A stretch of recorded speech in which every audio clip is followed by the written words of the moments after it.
Good morning all of you. तो चलिए देखते हैं शब्द भेद। इससे एक क्वेश्चन जो फंसना एकदम श्योर होता है। ध्यान से देखिएगा, ये बहुत ही आसान है और यहाँ से 1 नंबर आसानी से लिया जा सकता है। ठीक है, जैसे शब्द की परिभाषा है, वर्णों का सार्थक समूह शब्द कहलाता है। एक बार तो इसके परिभाषा ही पूछा गया था। अब जैसे कि कमल, कमल का कोई अर्थ होता है, इसलिए कमल एक शब्द है, लेकिन कमल को अगर लकम लिख दे तो इसका कोई सार्थक अर्थ नहीं होता, इसलिए लकम को हम शब्द नहीं कहेंगे। रचना या बनावट के आधार पर शब्द तो 3 प्रकार के होते हैं, रूढ़ शब्द, यौगिक शब्द और योग रूढ़ शब्द। इसमें से एक क्वेश्चन फंसना एकदम श्योर होता है दोस्तों। ठीक है, तो ध्यान से देखिएगा, है ना, ये बहुत ही आसान है।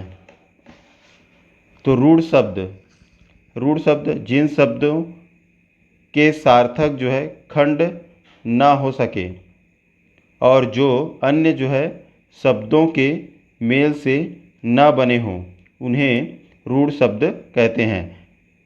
ठीक है, जैसे कि इसका अगर हम खंड करते हैं तो कोई सार्थक अर्थ ना निकले, है ना।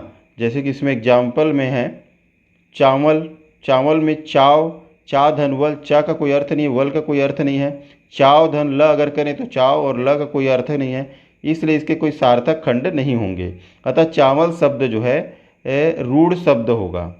ठीक है, और इसके अन्य उदाहरण में घोड़ा है, घर है, हाथ है, नाक है, कान है, इसका खंड करके देख ले, कोई सार्थक अर्थ नहीं निकलेगा।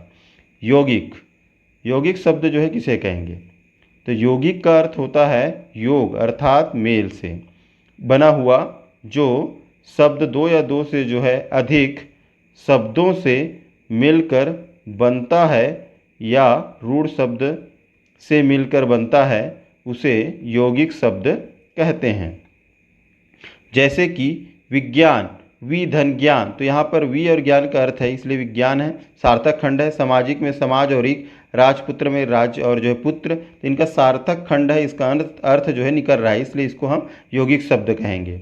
ठीक है, शब्दों की रचना 3 प्रकार से, उपसर्ग से, प्रत्यय से और समास से। योग रूढ़ शब्द, योग रूढ़ शब्द इसको समझना बहुत ही आसान है दोस्तों। अगर आप जो है बहुब्रीहि समास अगर जानते हो तो बहुब्रीहि समास के जितने भी उदाहरण हैं वो सब योग रूढ़ शब्द में आएंगे। अब सवाल ये उठता है कि बहुब्रीहि समास को पहचानेंगे कैसे? तो एकदम सिंपल है, आंख बंद करना है और जो है नाम लेना है। ठीक है, जैसे पीताम्बर हो गया, लंबोदर हो गया, तो सीधा गणेश भगवान के दर्शन होंगे आपको, और अगर भगवान के दर्शन हो जाते हैं तो वो बहुब्रीहि समास होगा। ठीक है, तो जितने भी बहुब्रीहि समास के अंतर्गत आएंगे वो सब जो है योग रूढ़ शब्द कहलाते हैं। ये इसकी परिभाषा, इसको देख लीजिए। अब इसका मैं एग्जाम्पल बता रहा हूँ, आपको जो है समझ आ जाएगा। ठीक है, जैसे कि पीताम्बर, देखो भगवान के दर्शन हो गए ना आपको। लंबोदर गणेश भगवान के हुए ना, दशानन रावण के हो गए, नीलकंठ, है ना।